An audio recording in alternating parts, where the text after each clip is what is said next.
The shadow web is this side of the internet that can't be found using typical search engines, but instead can only be accessed through using downloaded programs that grant you security. It contains some of the sickest filth that you could ever and not ever imagine, and it is the topic of this traumatic tale. The Hidden Wiki is a shadow website that informs you of many of the different sick sites that the shadow web has to offer. I explored the shadow web once. Getting there was difficult. All the programs that let you run around the web securely have rather convoluted installation instructions, and I'm not the tech-savviest type, so it was a struggle. But after a few frustrating hours, I managed to do it. My first stop was, no doubt, the coveted Hidden Wiki. You hear about it all the time, and it really makes you curious to see it for yourself. People talk about how sick it is, how you need to be extremely careful of what you click, and they're 100% right. I avoided so much, but I would still wind up seeing an image or an article I really hadn't wanted to see. Things that no one should see. Disgusting, pure evil things that shouldn't exist. I had been on the shadow web for about 10 minutes and I was already expecting the FBI to come pounding at my door. And here my only crime was curiosity. A weird comparison, I know, but the shadow web is sort of like doing drugs. You're alarmingly paranoid at first, constantly questioning your actions. Hell, my friend called me while he was on it and I was about to have a heart attack. I was so sure it was the police. But after a while, you sort of relax a little, feel a little more confident. After a few days of being the most cautious I've ever been in my life, I started feeling more adventurous. Started clicking links and exploring the interesting looking sites. Human experiments, killers for hire, black market sites. Seems weird to explore these sites, I know, but the sites are so cheesy half the time it's hard to believe they're even real. You can find half these websites on the normal web too, and they're pretty much always fakes. I completely avoided the porn links. There are so many sick sites featuring minors. The shadow web was where pedophiles get their endless supply of child porn after all. Even porn sites claiming to feature only people 18+. I simply don't risk it. I didn't risk most of the snuff film sites either. Though I admit, I did watch a video or two, purely out of curiosity. And it was the worst decision ever. Don't watch them.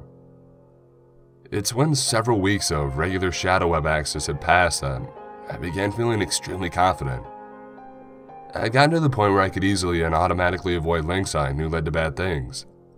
I explored a few seriously gruesome sites with no police visits. I was cocky.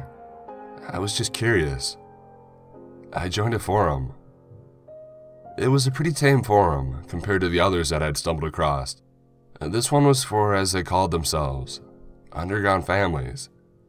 Literally, it was a ton of people who lived underground or in completely isolated areas with their families, all over the world. And they weren't like the backwards inbred families you see in horror movies, or giant religious communities like the one discovered in Texas. Most of these families were pretty small in numbers, usually living in some warehouse or basement, or even a normal house in some cases. What brought them together was that they never left their homes. Ever. They were living completely secluded lives, only socializing with their own family and the people of this forum. There was no talk of torture or human trafficking or kidnapping. No talk of murder or inbreeding. Seriously, they just appeared to be normal families who, honest to God, just wanted to live alone. Stay off the grid, so to speak. Really not all that weird or uncommon, actually. I joined the forum purely for access to all the topics. You had to be a registered user to view them, and I wasn't really planning on talking to anyone. But one user caught my eye. He seemed to be extremely popular on the site. He'd posted several threads and had way more thread views and replies than most of the others.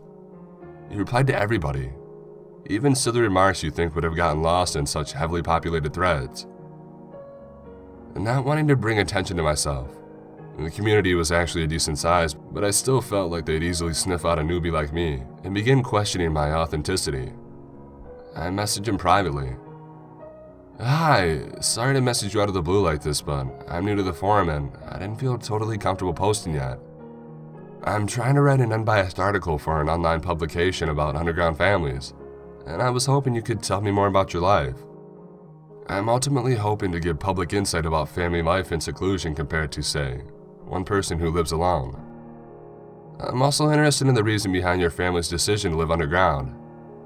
If you're interested and willing to offer your views, I have several questions ready. There's absolutely no obligation to answer any of the questions you don't like or don't feel comfortable answering, and none of them are personal towards you specifically, or would take away from your identity. Thank you. Okay, so I lied about the article thing, but I had a gut feeling that if I tried to talk to him pretending to be a member or an underground family member myself, he'd call me out immediately. You can't just read a couple posts about something you've never heard of before and then blend into their community seamlessly. Besides, this way I could ask all the questions I wanted without fault. My motive was presented up front. You could either say yes or decline. No harm done either way.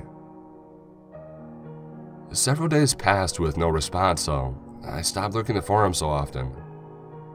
After a while, I only checked it once every couple of days, and eventually a week passed and I basically moved on altogether. The second week after sending that message, I did get curious again, so I went back to the forum. But it was gone.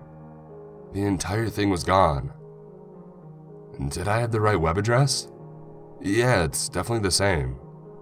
Where was it? The site wasn't just taken down, the entire page was disabled. I just got an error message, this site doesn't exist. What? Was it because of my message? And did he report it? The owners may be getting spooked and the whole place got deleted. There wasn't even anything bad on that forum. Why would they react so seriously to one message? They were on the shadow web, all presumably browsing completely anonymously like I was. Surely I couldn't have been the first curious person to find it and ask questions. I started digging around the shadow web. A whole community wouldn't just delete themselves. They'd create a new site, right? I did find a couple of websites describing the underground family lifestyle, but no forums. They seriously deleted the whole thing. Maybe a new one was being created as I searched. I decided I'd wait for a week and then I'd search again. Give them some time to rebuild if they plan to do so. As I waited, I grew bored. The shadow web is virtually endless, but to avoid any confrontations with the FBI, the sites you feel comfortable visiting are extremely limited. The normal web would never satisfy me again, and I was able to tell that the first day I'd used the shadow web. But by now, I had gone through all the tamer websites I could find, and I just wanted some more interesting stuff. I was just curious. I wanted the shock value. So I began digging a little deeper, visiting more iffy sites. I still avoided other porn sites the best I could, but I did wind up on some seriously nasty pages. I found one site that sold small objects made of human skin. It actually seemed relatively legit, so I didn't stay for long on that one. I found another site that sold cyanide capsules and other drugs and guns. I even came across a site called Suicide Watchers, where basically people film their suicide live and users could pay to watch. It even went so far as to hold contests, a suicidal. The person planning to commit suicide would, live on camera, present several options for killing themselves and paying users could vote on which method was ultimately used. Of course, that information was all written in the site's FAQ. I wasn't going to pay to watch a suicide, so I have no idea if it was legit or not. The week finally came and went, so I searched again for the Underground Families forum. And again, no luck finding a forum. Apparently they really had deleted it, or hidden it in a better way. I was about to give up on the shadow web altogether when I spotted a site called The Road to Nowhere. I'd actually seen this name when doing my original search for the Underground Families forum the week before, but I hadn't thought to click on it. So I clicked on it this time. It was a website, not a forum, but with a familiar theme. It showed some pictures of families hanging out in places that appeared to be furnished basements or rooms with cement floors. The pictures were usually a little dark, often kind of grainy, but the family seemed happy and close. Most of the people and kids in the pictures were smiling or talking, and not like these cheesy stock photos, but like actual candid photos. Maybe some of them hadn't even known their pictures were being taken. I explored around and it turned out that the site wasn't quite like the forum, where users shared stories and experiences, but more like a dating service of sorts. Except instead of finding dates, you found families to join. The families posted pages advertising themselves, anonymously of course. They described their appearances, the size of the family and how big their home was, their religion, their goals, their hobbies and interests, the works, and then they'd say exactly what they were looking for. And when I say exactly, I mean exactly. Right down to things like, you must have prominent cheekbones. We all have cheekbones. And you must be 5'10". Even things like, you must have a deep, soothing voice. Perfect for telling bedtime stories, but also effectively scolding. These families meant business. Many said that if you didn't meet every single aspect they were looking for, don't even bother replying. Others were more open to compromise, but even then, not by much. It was pretty weird to say the least. I dug deeper into the site, even more intrigued. Then, literally by accident, I found a hidden link. It was the period at the end of the third sentence on one of the family's listings. Why there? I don't know.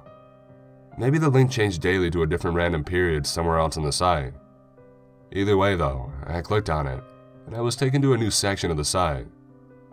A forum. Except this forum wasn't anything like the first one. This forum didn't have happy, close-knit underground families joking and bonding with one another. This forum was serious, dark in tone and blunt in its cause. The website was for families looking to welcome a new adult to their home. The forum was for families looking to welcome new children. There were only two sections in the forum, one for families seeking children and one for families advertising theirs. One thread in the second section was titled, "Third was fake." It was by a woman, apparently single. She'd already taken in 2 kids and had mistakenly tried to take in a third, and it just wasn't working out. She said that she realized the third, a 4-year-old boy, had had his hair dyed black by his previous family, who I guess had given him up because he cried more than their other child. None of it made sense to me, but looking through her thread, it was filled mainly with sympathy posts. I kept scrolling, each reply being worse than the last.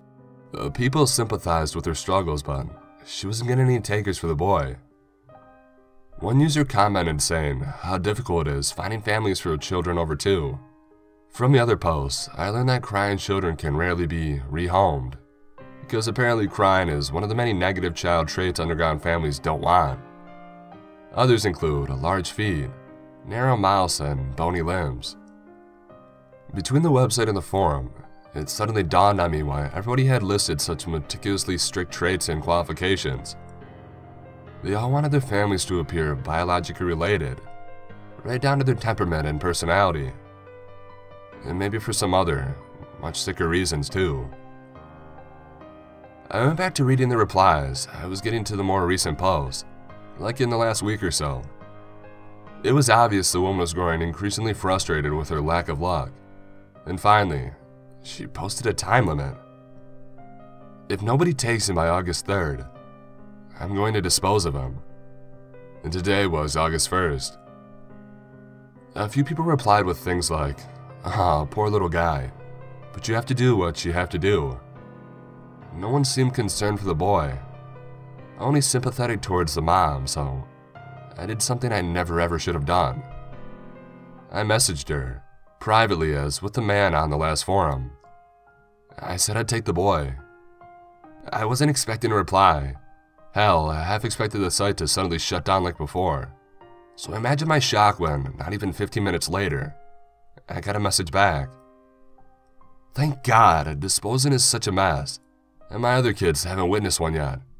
Tell me about your family." Short and to the point, it seemed like most of the posts were written like this. Short, precise, and to the point. I tried my best to reply in the same manner, making up a family on the spot and praying she didn't ask too many more questions. I'm a married mother of one. Our daughter is 6. The boy looks like he could be her twin, and we've discussed and are willing to try and appease his crying habit.